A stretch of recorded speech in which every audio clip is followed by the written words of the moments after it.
إن الحمد لله نحمده ونستعينه ونستغفره. أبدأ بالله بسم الله مستعينا راض به مدبرا معينا، والحمد لله كما هدانا إلى سبيل الحق واجتبانا. أحمده سبحانه وأشكره، ومن مساوي عملي أستغفره. وبعد فإني باليقين أشهد شهادة الإخلاص أن لا يعبد بالحق مألوها سوى الرحمن من جل عن عيب وعن نقصان، وأن خير خلقه محمدا صلى عليه ربنا ومجدا، والآل والصحب دوام صمدا. أما بعد أيها المسلمون الكرام، نعيش اليوم مع أسماء الله الحسنى، معانيها وثمارها. وهذا الموضوع الجليل ليس لحقير مثلي أن يتكلم فيه إلا طمعا في رحمته، فهو أرحم الراحمين وأكرم الأكرمين. وما أقوله لا يمثل قطرة في بحار أسمائه الحسنى وصفاته العلى، فأستعين به سبحانه، فهو صاحب الفضل والمنة، ولا حول ولا قوة إلا به، من خلال عنصرين فقط. أولا معنى الأسماء الحسنى وعدد هذه الأسماء وأقسامها. ثانيا فوائد وثمار معرفة الأسماء الحسنى. أخي الحبيب، معنى الأسماء، فالاسم هو اللفظ الذي يدل على الذات أو على الذات وصفة من صفات هذه الذات. والحسنى مؤنث الأحسن، وهي أحسن الأسماء وأجلها وأجملها لإخبارها عن أحسن المعاني وأشرفها. وقال تعالى: ولله الأسماء الحسنى فادعوه بها، كما في سورة الأعراف في الآية 80 بعد 100. ومعنى ولله الأسماء الحسنى أي وله تعالى وحده جميع الأسماء الدالة على أحسن المعاني وأجل وأعظم الصفات. فادعوه بها أي سموه بها واذكروه بها ونادوه بها، كما جاء في التفسير الوسيط للشيخ الطنطاوي شيخ الأزهر رحمه الله. وقال العلامة السعدي: هذا بيان لعظيم جلاله وسعة أوصافه، بأن له الأسماء الحسنى، أي وله كل اسم حسن، فكل اسم من أسمائه دال على جميع الصفة التي اشتق منها واستغرق جميع معانيها. فمثلا لو قلنا اسم الله العليم، فإنه يدل على أن علم الله عز وجل محيطا بجميع الأشياء، فلا يخرج عن علمه مثقال ذرة في الأرض ولا في السماء، ولا أصغر من ذلك ولا أكبر. وهكذا الأسماء كما سنعرف في ثمارها. ومعنى أنها حسنى أي لا يدعى إلا بها، ولله الأسماء الحسنى فادعوه بها. تدعو ربك عز وجل بما يليق بما تريد. فإن كنت تريد مغفرة تقول اغفر لي يا غفور، تريد توبة تقول تب علي يا تواب، تريد رحمة تقول ارحمني يا رحيم، تريد رزقا تقول ارزقني يا رزاق، تريد كرما تقول أكرمني يا كريم، إلى آخر ما هو تدعو به. أما عن عدد أسماء الله سبحانه وتعالى الحسنى فانتبه معي، فإن الأمر يحتاج إلى فهم. في البخاري ومسلم من حديث أبي هريرة قال صلى الله عليه وسلم: إن لله 99 اسما من أحصاها. وفي رواية البخاري: لا يحفظها أحد. وفي رواية مسلم: من حفظها دخل الجنة. وفسرها في بعض الروايات قال: 100 إلا واحدة. وزاد بعض الروايات في مسلم وهو وتر يحب الوتر. وجاء في رواية ضعيفة ضعفها كل أهل العلم عند الإمام الترمذي أنه عد 99 اسما المشهورة عندنا، والترمذي الذي رواها ضعفها، وكل العلماء على ضعفها. فما هو عدد الأسماء الحسنى؟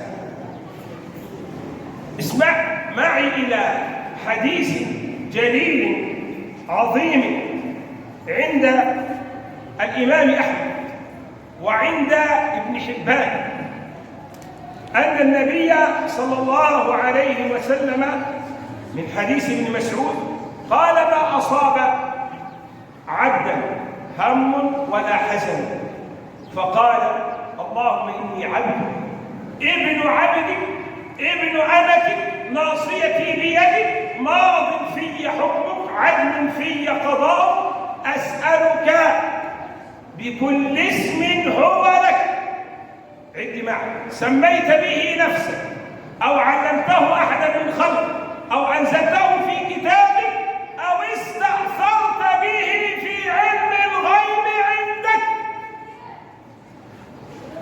انتبه معي، أو استأثرت به في علم الغيب عندك. لذلك ذكر ابن كثير في تفسيره عن الفقيه ابن العربي المالكي في تحفة الأحوزي شرح سنن الترمذي تحت هذا الحديث أن بعض العلماء جمع من الكتاب والسنة من أسماء الله تعالى 1000 اسم لله سبحانه في القرآن والسنة. ولذلك معنى من أحصاها عند الإمام البخاري والإمام مسلم والمحققين وذكره النووي وقال عليه الأكثرون أنه من حفظها. وزاد العلامة ابن الجوزي قال فيه 5 أقوال، أولها من استوفى حفظها اللي هو القول اللي عليه الجمهور، وقال القول الثاني من أطاق العمل بها، القول الثالث من عقل معانيها فهمها تدبرها، القول الرابع من أحصاها علما وإيمانا، القول الخامس والأخير من قرأ القرآن فختمه فإنها فيه. وقال الإمام العلامة القرطبي قال المرجو من كرم الله تعالى أن من حصل له إحصاء هذه الأسماء على أحد هذه المراتب الخمسة التي سمعتها، حفظ أو العمل أو فهم المعاني أو علما وإيمانا أو تختم القرآن محتسبا. قال الإمام القرطبي المرجو من كرم الله تعالى أن من حصل له إحصاء هذه الأسماء على أحد هذه المراتب مع صحة النية أنه يدخل الجنة. ثم قال الإمام السندي في سنن ابن ماجه بعدما ذكر هذا الكلام الجليل قال والمحققون على أن من أحصاها أي حفظها. ما هي أقسام أسماء الله الحسنى؟ الحديث الذي سمعته الآن حديث ابن مسعود عند الإمام أحمد بن حبان جمع لك 3 أنواع من أنواع أسماء الله الحسنى. أسألك بكل اسم هو لك سميت به نفسك أو علمته أحدا من خلقك. قال العلماء ولم ينزله في كتابه، هذا هو القسم الأول. الله سمى به نفسه وعلمه بعد خلقه كالأنبياء كالعلماء. ثانيا من سمى به نفسه وأنزله في كتابه. قرأت القرآن ففيه أسماء الله الحسنى كما في كتاب الحج وفي غيرها وغيرها، سورة الحج والأنبياء وغيرها. القسم الثالث استأثر به في علم الغيب عنده فلم يطلع عليه، لا ملك مقرب ولا نبي مرسل. أخي الكريم، هذا هو القسم الأول من خطبتنا. قال العلامة الشافعي إمام الدنيا في زمانه آمنت بالله وبما جاء عن الله على مراد الله، وآمنت برسول الله وبما جاء عن رسول الله على مراد رسول الله صلى الله عليه وسلم. وقال تلميذه إمام أهل السنة الإمام أحمد تلميذ الإمام الشافعي، قال نصف الله بما وصف به نفسه ولا نتعدى القرآن ولا الحديث. أسماء الله توقيفية، فلا يخرج علينا متفلسف يقول إن الله هو المهندس الأكبر، فلم يرد في القرآن والسنة أن الله هو المهندس الأكبر، لكن ورد في السنة أن الله هو الطبيب. فنقول كما قيل لأبي بكر نحضر لك طبيبا، قال الطبيب أمرضني. فلذلك لا نتعدى الكتاب والسنة في ذكر الأسماء الحسنى والصفات العلى، فإنها لا مجال للعقل والقياس فيها، ولله الأسماء الحسنى فادعوه بها لا تزيد حرفا ولا تنقص كما قال أهل التفسير.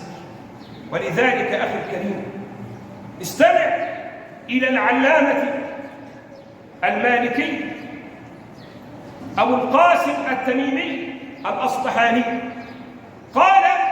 قال بعض العلماء أول فرض فرضه الله تعالى على خلقه معرفته، أول واجب على العبيد معرفة الرحمن بالتوحيد، كما في حديث جابر ما هو الواجب على العباد أن يعبدوا الله ولا يشركوا به شيئا، تعبد من لا تعرف.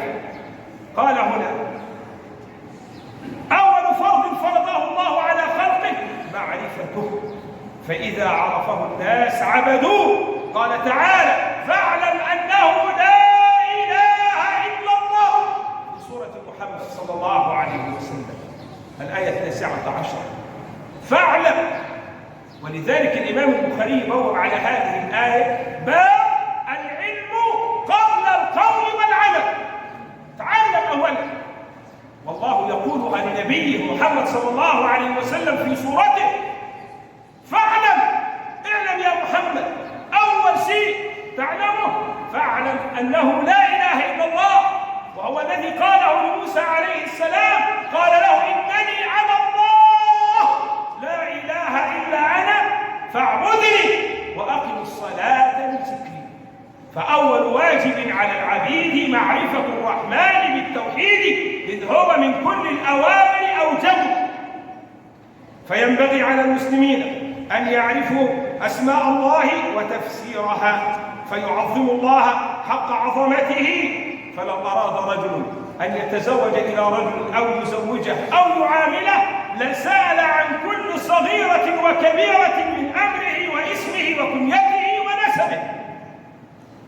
أنت مجرد تركب مع واحد مشوار بتسأل عن كل تفاصيل حياته، فما بالك بربك الذي خلقك فسواك فعدلك في أي صورة ما شاء ركبك، الذي أعطاك كل شيء وجعل كل شيء يساعدك على الرسالة التي خلقك من أجلها.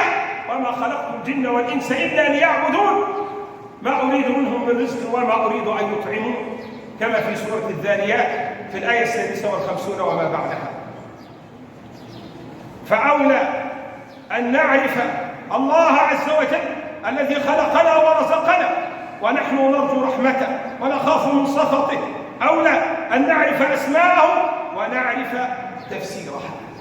ولذلك يقول العلامة ابن حجر العسقلاني المصري في فتح الباري شرح صحيح البخاري عندما ذكر سبب نزول سورة الإخلاص قل هو الله أحد، قال جاء في سبب نزولها عن أبي بن كعب أن المشركين قالوا للنبي صلى الله عليه وسلم انسب لنا ربك، فنزلت قل هو الله أحد الله الصمد لم يلد ولم يولد ولم يكن له كفوا أحد.